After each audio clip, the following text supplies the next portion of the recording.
John Portman in the lobby of the Hyatt Regency in Atlanta in 2006. His atrium hotels were widely imitated by other architects.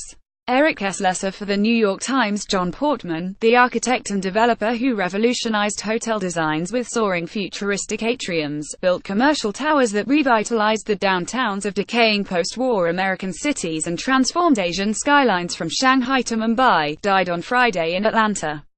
He was 93. Mr. Portman's family announced his death.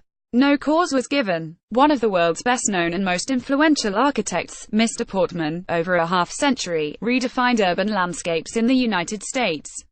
He built the Peachtree Center in Atlanta, the Embarcadero Center in San Francisco, the Renaissance Center in Detroit, and scores of hotel, office and retail complexes in New York, Los Angeles, Chicago, Houston, Fort Worth, San Diego and other cities.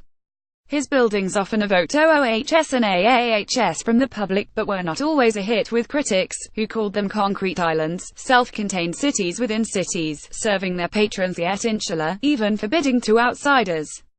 But by combining architectural talents with the savvy of a real estate entrepreneur, Mr. Portman was hugely successful and a rarity among contemporaries, both an artist and a tough businessman.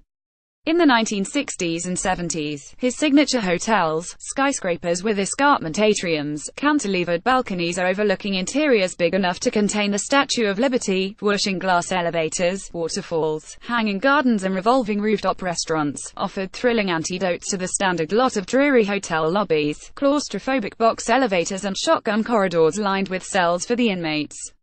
The General Motors headquarters is the centerpiece of Mr. Portman's Renaissance Center in Detroit. Jeff Kowalski, European Press Association and Atlanta maverick who defied architects' ethics codes by plunging into real estate development, Mr. Portman, who had no money to start with, made and lost millions of dollars co-financing many of his own projects. From the 1980s on he designed and built hotels, retail marts and office towers in China, South Korea, Singapore, Malaysia and India, and more complexes in Europe, the Middle East and the United States. As they proliferated in the United States, Mr. Portman's atrium hotels, many built for the Hyatt Corporation, were widely imitated by other architects who sought to capitalize on the dizzying exhilaration. Some called it terror of patrons soaring 50 stories in a Buck Rogers glass capsule, or dining under the stars as the city moved in a circle with a galactic night. You did not even have to rent a room. There were setbacks for the atrium concept. The 40-story Hyatt Regency Kansas City, designed by 3 local architects with an atrium imitating Mr. Portman's, was the scene of a collapse of 2 aerial walkways in 1981 during a dance competition in the lobby. The collapse killed 114 people and injured 216 others in one of the nation's deadliest structural failures. By the late 1980s, with atriums in the Westin Bonaventure in Los Angeles, the Hyatt Regency in San Francisco, the Marriott Marquis in New York and dozens of others, the design was so common that some motels had what passed for atriums. Travelers were no longer impressed, and critics said Mr. Portman had repeated himself too often. Mr. Portman in his Atlanta office in 2011. "Anyone can build a building and put rooms in it," he said. "But we should put human beings at the head of our thought processes." You want to hope he sparked their enthusiasm. Lynn Pixley for The New York Times. But his atriums were laced into popular culture. In the 1977 film High Anxiety, Mel Brooks, as an acrophobic psychiatrist facing a sheer drop at the San Francisco Hyatt, inches to his room clinging to the walls.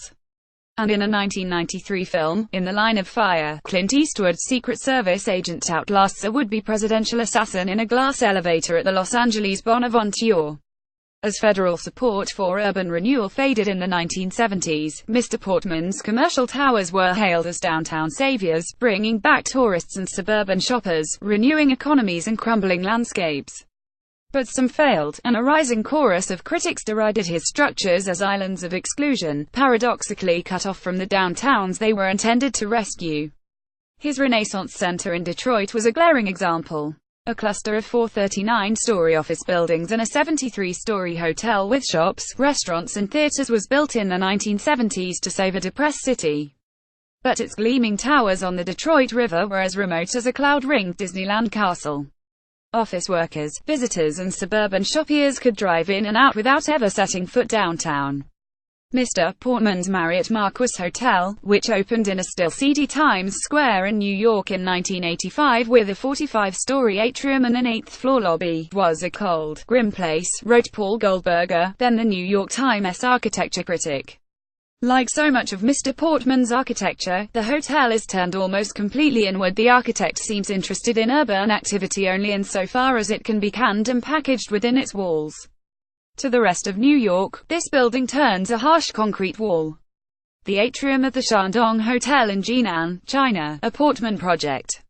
Yi Zheng, John Portman Associates. Mr. Portman scoffed, arguing that open spaces in congested cities relieved anxieties. Influenced by Frank Lloyd Wright, who harmonized structures with people and surroundings, Mr. Portman said his own buildings, especially hotels, were oases within cities, designed to enhance the experiences of the people who used them. Anyone can build a building and put rooms in it, he told The Times in 2011. But we should put human beings at the head of our thought processes. You want to hope he sparked their enthusiasm. Like riding in a glass elevator. Everyone talks on a glass elevator. You get on a closed-in elevator. Everyone looks down at their shoes. A glass elevator lets people's spirits expand. Architecture should be a symphony, colleagues said. Mr. Portman, like his buildings, was proudly self-contained. Tall, soft-spoken, with a gentle smile and wavy hair, he worked incessantly, was not given to small talk and never shed his slight air of Old South formality. In a profession that regarded architecture and real estate development as a conflict of interest, he aggressively pursued both, designing buildings while his firm bought property and arranged financing and construction for projects that required partners and millions of dollars from lenders. At first, no hotel chain would touch his ideas. Even in Atlanta, few accepted his vision of a redeemable downtown. The Marriott Marquis in Times Square. One critic called it a cold, grim place and wrote that to the rest of New York, this building turns a harsh concrete wall. Robert Kaplan for the New York Times. But the Peachtree Center in Atlanta was a spectacular success. 14 blocks of office towers, hotels and shopping arcades opened in 1961 with the Merchandise Mart, a wholesale complex that lured hordes of buyers. The Hyatt Regency was built in 1967 to accommodate them. It made Mr. Portman famous, revolutionized hotel construction and spurred Peachtree to completion. It was a key to the downtown renaissance and changed Atlanta's view of itself. Portman saw his mission as making the city safe for the middle class, Mr. Goldberger wrote in 1996, and he did so almost too well, for he filled Atlanta with buildings that brought a kind of suburban mall mentality to the center of downtown. John Calvin Portman Jr. was born in Walhalla, SC, on December 4, 1924, to John Calvin and Edna Rochester Portman. His father was a government worker, his mother a beautician. He grew up in Atlanta, where he played football and graduated in 1943 from Tech High School. In 1944, Mr. Portman married Joan Newton.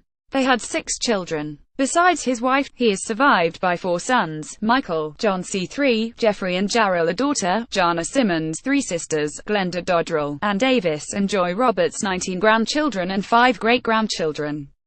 He was preceded in death by a son, Jay, and 2 sisters, Mabel Creel and Phyllis Tippett. The top of the Hyatt Regency Hotel in Atlanta, designed by Mr. Portman.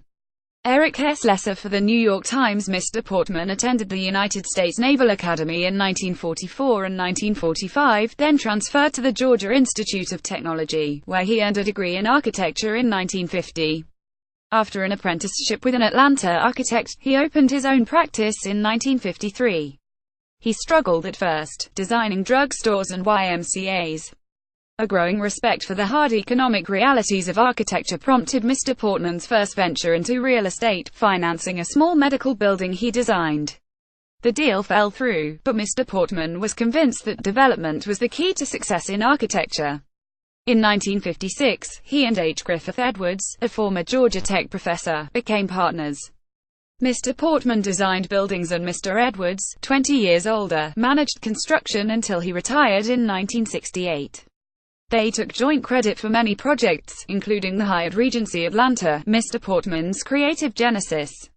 In the 1980s, Mr. Portman developed properties in Shanghai, Singapore and South Korea. By the end of the decade, with capital drying up and regulators tightening lending requirements, his empire was $2 billion in debt. He surrendered a controlling interest in the Peachtree Center, the keystone of his holdings. But in 1991, the lenders let him retain most of his properties and provided millions of dollars in new capital in exchange for 8% of Mr. Portman's assets. He was soon on his feet again, completing the huge, multi-use Shanghai Center and properties in Beijing, Kuala Lumpur, Malaysia and Mumbai, India. Mr. Portman rarely attended public events, though he accepted many awards in person and gave parties for hundreds. He painted abstracts, created sculptures and designed furniture at a beach house he built on Sea Island, Ga. He co-wrote several books, including The Architect as Developer 1976, with Jonathan Barnett, and was the focus of a 2011 documentary by Ben Loterman, John Portman, A Life of Building. At 86, he was still running John Portman Associates. "A fish got to swim and a bird got to fly," he told The Times in his Southern Comfort drawl. "I'm here 6 days a week, and ITDB7 if I didn't make a commitment to my wife to take a day off." He never retired. A version of this article appears in print on January 1, 2018, on page B4 of the New York edition with the headline, "John Portman dies at 93, architect made Skylines Soar."